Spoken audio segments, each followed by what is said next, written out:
Hey everyone, I just wanted to thank you so much for all the likes, shares, and comments via private message or on Facebook, just encouraging me and letting me know how it's affected you and inspired you to start your weight loss journey and join the gym. The biggest temptation I felt like I faced this week was at work. I work at a YDC for troubled youth, and we usually have two events, and usually I have to be at one of them. And we actually had chicken nuggets and french fries, and there was like a lot of food, and the staff was like obviously more than welcome to partake. And they were like, hey, you want some chicken nuggets and french fries? There's plenty of food. And I was like, no. I was like, no, can't.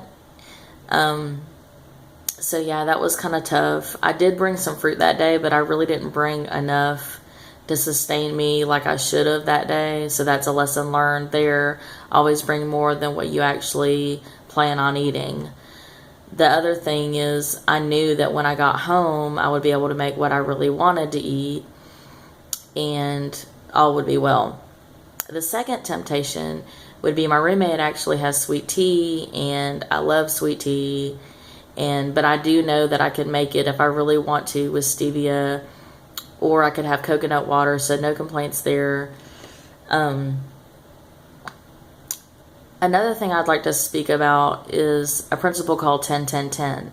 Now, it means that before you make a decision, how is this decision, if you go down road A versus road B, how is this decision going to affect your life in the next 10 minutes, 10 days, 10 months, and even 10 years?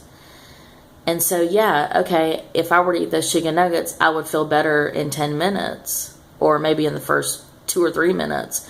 But after maybe about 15, 20 minutes, I'm going to start reflecting back on, wow, why didn't I just wait? So thinking about the consequences to every choice you make, and it's not just that, it's about the momentum of that choice.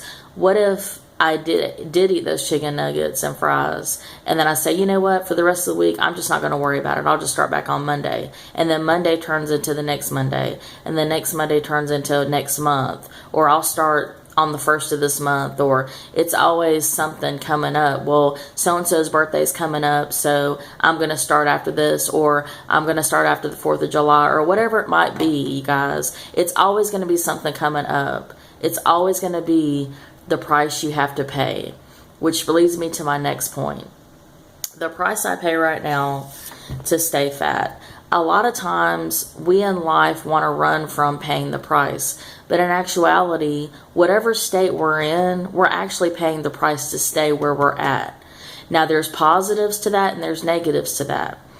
So the positives right now to stay fat would be I'd be able to eat whatever I wanted when I wanted and not worry about nutritional content or caloric density or anything like that.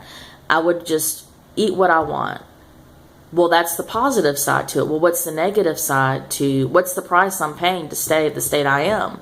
Well, possible disease, hundreds of dollars for medication.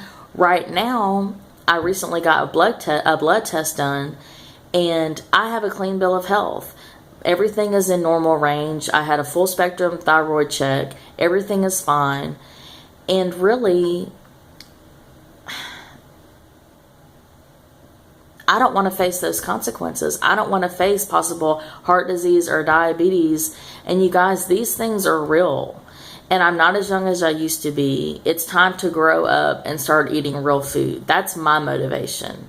And the other part of that side of motivation is, okay, well, what is my life going to look like in a year from now when I lose 100 pounds or 150 pounds?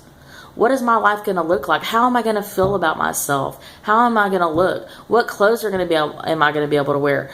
I want to be able to wear the clothes I want to wear and look good in them. I want to be as close to a 10 out of 10 as possible.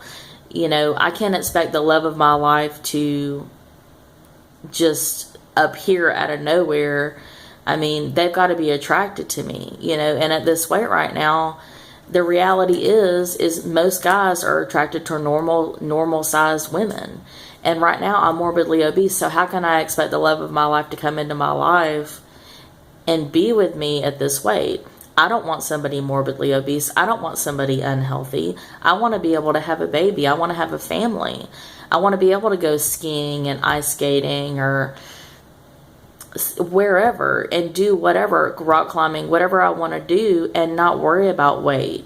I want to be able to go swimming and not worry about, oh, this and that, and I've got to wear shorts. And no, I mean, I don't want to have to think about that. And a lot of times, you guys, the reality is society judges us on how we look.